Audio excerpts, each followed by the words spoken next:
So ఈరోజు మనం asthma గురించి చూస్తున్నామండి. So what is asthma? Asthma types ఏంటి? ఆ ట్రిగర్స్ ఏంటి? And what are the supplementation that we can use? That is how we'll be proceeding today. I'm just turning off the video.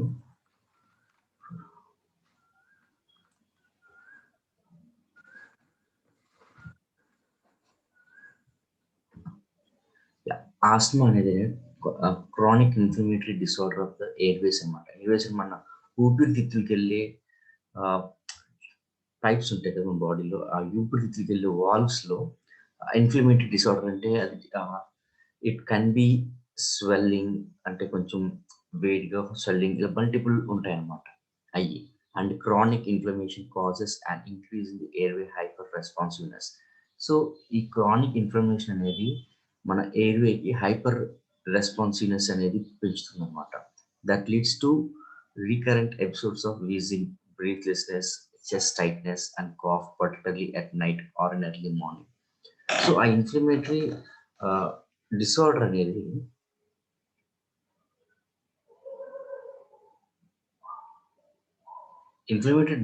ఏంటంటే like అది physical condition మన బాడీలో physical conditions అది ఉబ్బటం కానీ అంటే లైక్ వాపు వచ్చింది అంటాం కదా అలాగా కానీ బాగా పెయిన్ఫుల్ వస్తూ ఉంటుంది.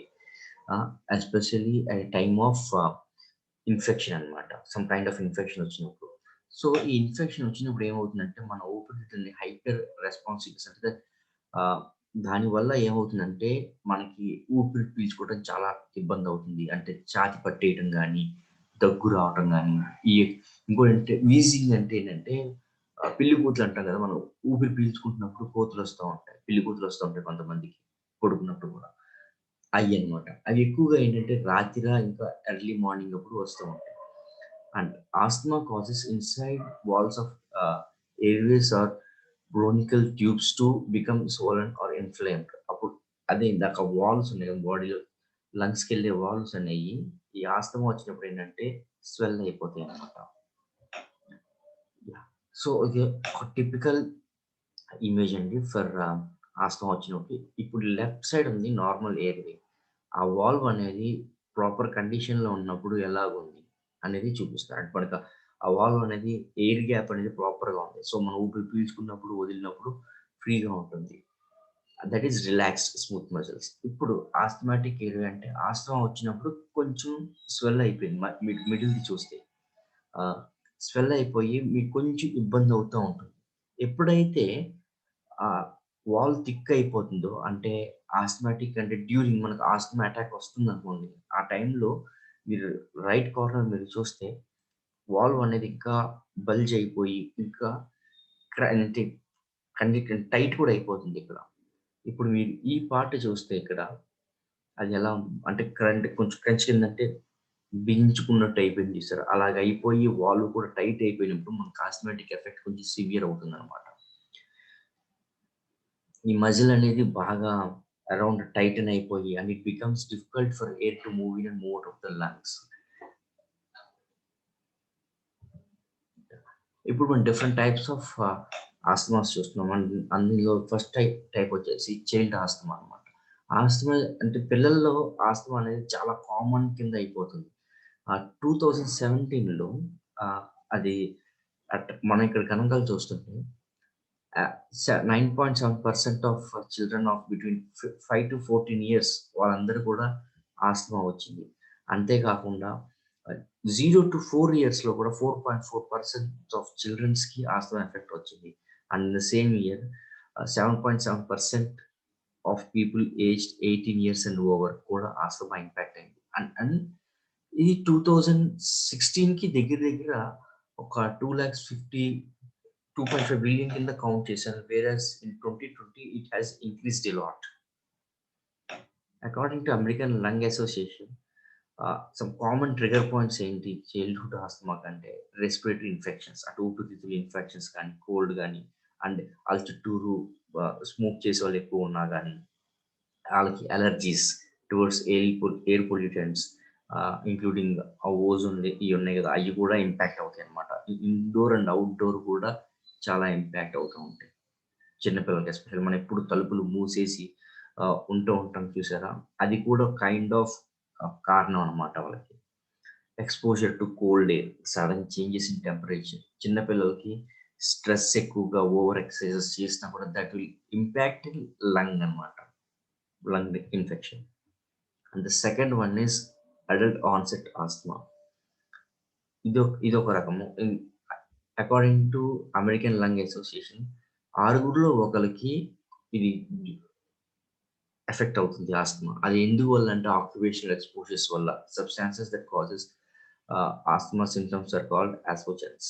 ఈ ఆక్యుపేషనల్ ఎక్స్‌పోజర్స్ అంటే అది నెక్స్ట్ మనం చూస్తాం దాని గురించి ఇంకొంచెం డీటెయిల్డ్‌గా. Adults between 45-65 years of age. ఈ ఏజ్ గ్యాప్‌లో ఉన్న వాళ్ళకి ఎక్కువగా ఆస్తమా అటాక్స్ అనేవి ఫ్రీక్వెంట్‌గా అవుతూ ఉంటాయి చాలా మందికి.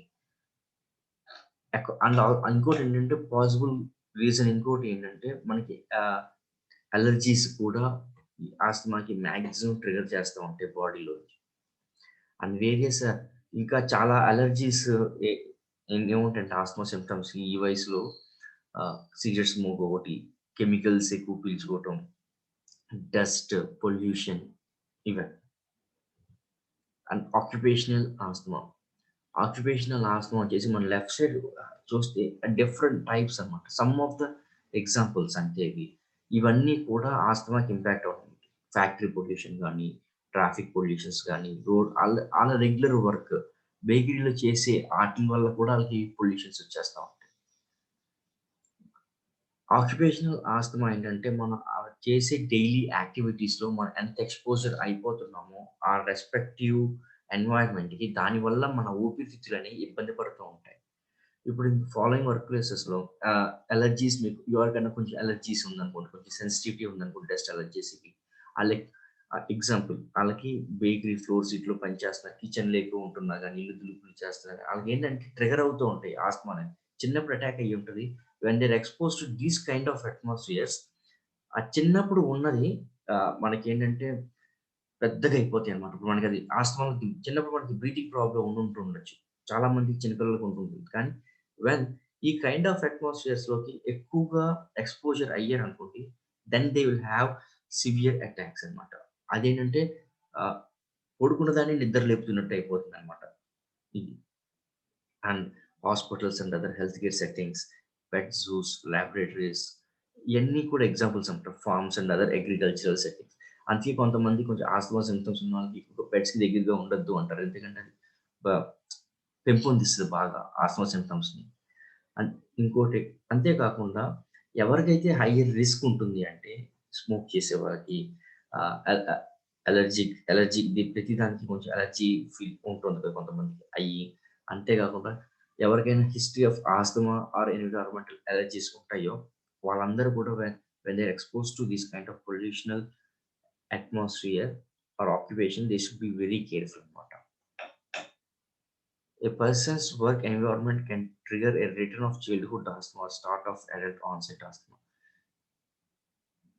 ఇందాక చెప్పినట్టుగా ఆ పర్సన్ యొక్క వర్క్ ఎన్విరాన్మెంట్ కూడా తన చైల్డ్‌హుడ్ ఆస్త్మాని మళ్ళీ రిటర్న్ అవ్వటానికి, లేదంటే అడల్ట్ ఆన్సెట్ ఆస్త్మా స్టార్ట్ అవ్వటానికి పెంపొందిస్తూ ఉంటుంది.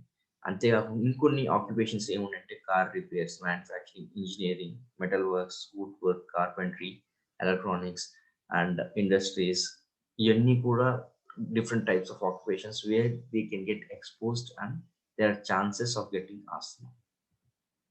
సీజనల్ ఆస్తమా అన్న. ఈ సీజనల్ ఆస్తమా అంటే మనకి లెఫ్ట్ సైడ్ ఇమేజ్ చూపించినట్టు ఒక చెట్టు మల్టిపుల్ సీజన్స్ ఎలా ఉందో, ఒక్కొక్క సీజన్‌లో బికాస్ ఆఫ్ మన సరౌండింగ్స్ కొంత వచ్చేస్తుంది. ఇంకొంతమందికేంటంటే చలికాలం ఉన్నప్పుడు బ్రీతింగ్ చాలా ఇబ్బంది అయిపోతూ ఉంటుందన్నమాట. This type of asthma occurs in response to allergens that are only in surrounding environment at certain times of year. So, ఈ టైప్ ఆఫ్ ఆస్తమా ఏంటంటే అలర్జీస్ మన సరౌండింగ్ ఎన్విరాన్మెంట్ పర్టిక్యులర్ ఇయర్‌లో, ఆ పర్టిక్యులర్ టైమ్‌లో ఆళ్ళకున్న అలర్జీస్‌కి, ఆ వెదర్‌కి కోరిలేట్ అయ్యి మన బాడీలో చేంజెస్ అవుతూ ఉంటాయి.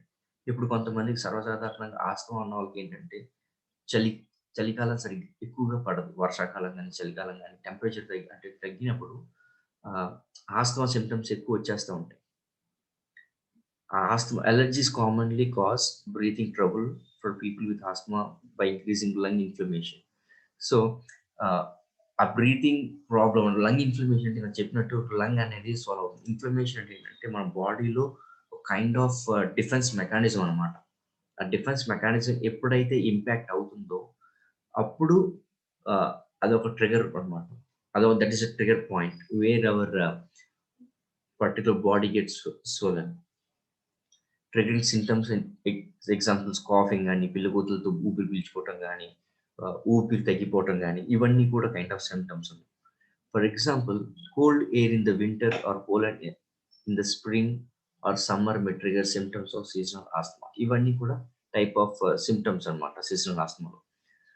People with seasonal asthma still have condition for the rest of the year, but they usually do not experience the symptoms. అంటే పీపుల్ జనాలకి ఎవరికైతే సీజనల్ ఆస్తమాస్ ఉంటాయో వాళ్ళు ఇయర్ మొత్తం కూడా ఆ ఆస్తమా అనేది కంటిన్యూ అవుతుంది. బట్ ఏంటంటే వాళ్ళకి సిమ్టమ్స్ అనేవి ఎక్స్పీరియన్స్ అవ్వరు. బట్ ఆ పర్టికులర్ ఇయర్లో మాత్రం లేదా పర్టికులర్ టైం పీరియడ్ వాళ్ళ చుట్టూ ఉన్న వాతావరణం ఏంటంటే they will experience the symptoms. Severe asthma. Severe asthma doctors అంటే ఈ సివియర్ ఆస్తమా అనేది ఎలా కేటగరైజ్ చేస్తారు? ఇప్పుడు ఒక పర్సన్‌కి ఆస్తమా ఉంది. ఇంకొకరికి వాళ్ళకి చాలా సివియర్‌గా ఉంది అనేది ఎలా కేటగరైజ్ చేస్తారు అంటే బేస్డ్ ఆన్ ద ట్రీట్మెంట్. వాళ్ళ సిమ్టమ్స్ ట్రీట్మెంట్‌కి ఎంత బాగా రెస్పాండ్ అవుతున్నాయి. ఇప్పుడు ఏమన్నా సరే మనకి డాక్టర్స్ ఇన్ జనరల్‌గా స్టెరాయిడ్స్ ఇచ్చేస్తా ఉంటారు. ఎవరికైనా సరే కొంచెం సెట్ అవ్వట్లేదు అంటే టాబ్లెట్స్ రాస్తా ఉంటారు. మనకి బాగుంది కదా వాడేస్తా ఉంటాం. Those are steroids. When they are immediately impact and reacting with the steroids normal medicines కన్నా దీంతో రియాక్ట్ అవుతున్నాయి అంటే కొంచెం నెక్స్ట్ లెవెల్‌లో ఉన్నట్టనమాట. Severe based asthma involves symptoms that persist throughout the day and night. ఇంకోటి ఏంటంటే ఆ సిమ్టమ్స్ అనేవి వాళ్ళకి రోజు పొద్దునుంచి 24 అవర్స్ ఉంటాయి. ఒక రకంగా చెప్పాలంటే 24 అవర్స్ వాళ్ళకి సిమ్టమ్స్ అన్ని కంటిన్యూ అవుతూ ఉన్నాయి అంటే that is a kind of severe. Severe అంటే ఒక మనం లెఫ్ట్ సైడ్ ఇమేజ్ చూస్తే బ్లూ కలర్ ఇమేజ్‌లో చూస్తే హౌ ద ఎయిర్‌వే ఈస్. ఆ వాల్ లంగ్స్‌కెళ్ళే ఆ వాల్ అనేది ఎలాగ ఉంది. ప్రాపర్‌గా ఉండింది అండ్ ఎయిర్ అనేది పీల్చుకుంటున్నప్పుడు it will go freely and come out freely. Whereas సివియర్‌లో చూస్తే మీరు ఫస్ట్ స్టార్టింగ్ ఇయర్స్‌కి ఇప్పటికి చూస్తే చాలా నారో అయిపోయింది. చాలా నారో అయిపోయింది. అది ఎంత నారో అయిపోయిందంటే మనం ఊపిరి పీల్చుకోవడం కూడా ఇబ్బంది అయిపోతా ఉంటుందన్నమాట. ఎప్పుడైతే మనం ఇన్‌హేలర్స్ అంటాం ఆ ఇన్‌హేలర్స్ అనేవి వాడుతూ ఉంటామో ఇది కొంచెం బెటర్ అవుతుంది. అంతే. ఆస్తమా అంటే ఇంకా సివియర్ ఎలాగా ఉంటాం మన డైలీ డే టు డే యాక్టివిటీస్‌లో వాళ్ళని చేయనివ్వకుండా ఇబ్బంది పెట్టేస్తా ఉంటాయి. ఇప్పుడు ఎవరైనా సరే ఇప్పుడు ఎగ్జాంపుల్ మా ఫాదరు రెగ్యులర్‌గా ఆర్‌టీఏ పనుల కోసం కొండాపూర్ నుంచి లైక్ అరౌండ్ 70 కిలోమీటర్స్ తిరుగుతూ ఉండేవారనమాట పాయింట్ ఆఫ్ టైమ్‌లో. ఈ ఆస్తమా వల్ల ఏంటంటే ఆ పొల్యూషన్‌లో ఎక్కువ వెళ్ళకుండా ఉండేవారనమాట. వెళ్ళలేకపోయేవారు. అంత తిరగలేకపోయేవారు. అంతేకాకుండా ఎక్కువగా ఛాతీ ఇబ్బంది పెట్టేయటం, కొంచెం ఎక్కువ సేపు నడుస్తున్నా, స్టెప్స్ ఎక్కుతున్నా, ఇయన్నీ కూడా మన డైలీ యాక్టివిటీస్ అనమాట. స్టెప్స్ ఎక్కడం గాని, కొంచెం చిన్న చిన్న ఇంట్లో పనులు చేసుకోవటం గాని, ఇవన్నీ చేయనివ్వకుండా ఎప్పుడైతే అడ్డు పెడుతుందో that is also trigger point where it is showing it is asthma is severe. When symptoms are harder to control, a person may has a greater risk of asthma related complications. ఈ symptoms అనేవి కంట్రోల్‌లోకి రావట్లేదనుకోండి, asthma attacks అవ్వటానికి చాలా దగ్గరగా complications అవుతూ ఉంటాయన్నమాట. According to National Institute of Health, severe asthma has the following features. ఈ some of the features అన్నమాట నేను ఇక్కడ పెట్టింది. Symptoms that occur throughout the day being woken up by symptoms often 7 nights per week. Maximum 7 nights మనకి issues ఉంటాయి. ఎవరికి అంటే వయసు 5 సంవత్సరాలు పైబడిన వాళ్ళకి ఉంటుంది. And for ages 4 and younger అంటే 4 అండ్ వాళ్ళకి కింద తక్కువ సంవత్సరంలో ఉన్న వాళ్ళకి ఏంటంటే ఆళ్ళు ఫ్రీక్వెంట్‌గా నిద్రపోతున్నప్పుడు మెలుకువ వచ్చేస్తుందనమాట. దగ్గు, కాఫ్ ఈట్లితోటి. Symptoms that significantly limit a person's regular activities. ఇవన్నీ కూడా kind of symptoms for severe asthma. Yeah! And causes and trigger points. ఇప్పుడు హెల్త్ ప్రొఫెషనల్స్ ఏంటంటే ఎగ్జాక్ట్‌గా మీకు ఆస్తమా ఇందువల్లే వచ్చింది అని కరెక్ట్‌గా చెప్పలేకపోతున్నారు. But due to the environmental factors ఇవన్నీ కూడా సిగ్నిఫికెంట్ రోల్స్ అన్నమాట. మన బాడీ కండిషన్స్ అంటే అలర్జీస్‌కి ఎంత ఫ్రీక్వెంట్‌గా రెస్పాండ్ అవుతుంది. ఇవన్నీ కూడా కైండ్ ఆఫ్ సింప్టమ్స్. ఇవన్నీ హెల్ప్ అవుతూ ఉంటాయి. సారీ సింప్టమ్స్ కాదు. సిగ్నిఫికెంట్ రోల్ ప్లే చేస్తూ ఉంటాయి. ఆస్తమా అనేది డిఫరెంట్ వేస్‌లో అండ్ అంటే రకరకాల రీజన్స్‌కి ట్రిగ్గర్ అవుతూ ఉంటాయన్నమాట. They include airborne pollutants, viruses, pets, cigarette smoke ఇవన్నీ కూడా. మన లెఫ్ట్ సైడ్ ఇమేజ్‌లో చూస్తే stress, too much of anger, pets, pollution, strong orders ఇయన్నీ ఏంటంటే సెన్సిటివ్ ఉన్న వాళ్ళకి ఏంటంటే స్ట్రాంగ్ ఆర్డర్స్ ఉన్న కూడా వాళ్ళకి ఊపిరి పీల్చుకున్నప్పుడు ఎప్పుడైనా సరే ఇబ్బంది పెట్టేస్తా ఉంటుంది. అది కంటిన్యూయస్‌గా వెళ్ళిందంటే ఇట్ విల్ నథింగ్ బట్ ఆస్తమాలో దింపుతూ ఉంటుంది. ఫంగస్ ఫంగస్‌కి, డస్ట్‌కి, ఇంకా కోల్డ్ ఎయిర్‌కి, chemical fumes, bugs in the home. అందుకని మన ఇల్లు కూడా చాలా మటుకు క్లీన్‌గా ఉంచుకోవాల్సి వస్తా ఉంటుందన్నమాట. ఎవరైతే కొంచెం సెన్సిటివ్ ఉంటారో ఆళ్ళకి డస్ట్‌కి, బగ్స్ వీటన్నిటికి దూరంగా ఉంటారు. Pets, too much of exercises ఇవన్నీ కూడా ఆస్తమాలోకి దింపుతూ ఉంటాయి. And some of the factors అయి కాకుండా ఇంకొన్ని ఫ్యాక్టర్స్ ఏంటి అంటే ప్రెగ్నెన్సీ టైమ్‌లో మనం గమనిస్తే చాలామంది లేడీస్‌కి ప్రెగ్నెన్సీ టైమ్‌లో ఆస్తమాకి ఎక్కువ గురవుతూ ఉంటారు. ఒబెసిటీ, అలర్జీస్, హార్మోనల్ ఫ్యాక్టర్స్ ఇవన్నీ కూడా కైండ్ ఆఫ్ ఫ్యాక్టర్స్ అన్నమాట ఆస్తమాని లీడ్ చేయడానికి. And now supplementation. ఇప్పుడు మనకి what kind of supplementations that we can use అంటే ఫస్ట్ బాడీ ఇమ్యూనిటీ పెంచుకోవడానికి మనకి పీడియో ప్యాక్ తోటి వసాక అనేది which is really helpful for respiratory system. And echinacea మన లోపల వైరస్ ఏమైనా ఉన్నా ఆటిలకి చాలా హెల్ప్ అవుతూ ఉంటుందన్నమాట. అండ్ క్యూర్ చేయటానికి. And natural B and multivitamin tablets ఇవన్నీ కూడా ఇన్ జనరల్‌గా మనం ఫాలో అవ్వాల్సినవి. వీటితో పాటు మనము సర్టెన్ కోర్స్ అనేది ఫాలో అవుతూ ఉంటాం. ఫస్ట్ ఏంటంటే like digestive health and nerve health కోసం మనము ఒక 1 month course like 2 months course based on the conditions. Proper మన రెస్పెక్టివ్ కోచెస్‌ని మీరు కాంటాక్ట్ అవుతే they will help you out. Proper courses ఇస్తారన్నమాట. ఫస్ట్ వచ్చేసి like digestive health and gastric problems ఇవేమైనా ఉన్నాయనుకోండి వాళ్ళకి న్యాచురల్ బీ, ఫైబర్, ఆమ్లాకి ఇవనేది ఒక 1-2 మంత్స్ అనేది ఇస్తాం. Along with our regular PDO pack ఏదైతే సజెస్ట్ చేస్తాం along with our regular PDO pack అలా హెల్త్ కండిషన్స్ బట్టి we will suggest digestive health. అది 1 మంత్ అయిపోయాక సెకండ్ మంత్ వచ్చేసి మ్యూకస్ మెంబ్రెయిన్‌ని ఇంప్రూవ్ చేస్తూ ఉంటాం. మ్యూకస్ మెంబ్రెయిన్‌ని ఇంప్రూవ్ చేసుకుంటాం. దానికి న్యాచురల్ బీ, మల్టీ క్యారోటిన్, కాల్మాక్టిన్ ఇవన్నీ ఇస్తూ ఉంటాం అన్నమాట. ఫర్ సెకండ్ మంత్ అంటే సెకండ్ డోసేజ్ కింద. అది అక్కడ ఏమవుతుందంటే మాక్సిమం అనేది ఆస్తమా మాక్సిమం రిపేర్ అయిపోతుంది. మ్యూకస్ మెంబ్రెయిన్ ఇవన్నీ ఇ డెవలప్ అవుతున్నప్పుడు. నెక్స్ట్ వచ్చేసి మన హార్ట్, లంగ్, లివర్‌కి, ఈటికలకి ఇయన్నిట్లికి కూడా కోఎంజైమ్, గార్లిక్ ఇయన్నీ ఇస్తూ ఉంటాం. సజెస్ట్ చేస్తూ ఉంటాం. మాక్సిమం ఇత్ ఈ 3 డోసేజెస్ అయ్యేటప్పటికి based on the conditions like maximum asthma అనేది కవర్ అయిపోతూ ఉంటుంది. The best testimonial is my father as I always told earlier. ఇదే ప్రాసెస్ ఫాలో అయ్యేటప్పటికి now he is almost out of the asthma. Even like from past few days మన weather temperatures ఇవన్నీ చూస్తున్నాం కదండీ! చాలా చేంజెస్ వచ్చినాయి. చలికాలం అంటే వాతావరణం చల్లబడుతుంది బాగా. ఇన్ జనరల్‌గా ఈ టైమ్ అయ్యేటప్పటికి ఏంటంటే my father used to have inhaler with him every time. Now I can see he is not even using inhaler at all. దీంతో పాటు మనం ఫుడ్ హ్యాబిట్స్‌లో కూడా చేంజెస్ చెప్తూ ఉంటాము. Like they should have hot water రెగ్యులర్‌గా అండ్ నాన్ వెజ్ అనేది బాగా తగ్గించాలి వాళ్ళు. ఇంకోటి వీటిలతో పాటు వాళ్ళకి బాగా హెల్ప్ అయ్యేదేంటంటే ash gourd juice and beetroot juice. ఇవి మనం సజెస్ట్ చేస్తామనమాట along with supplements. So that it will improve their health drastically. Yeah! Thank you sir and thank you for giving the opportunity. Thank you all.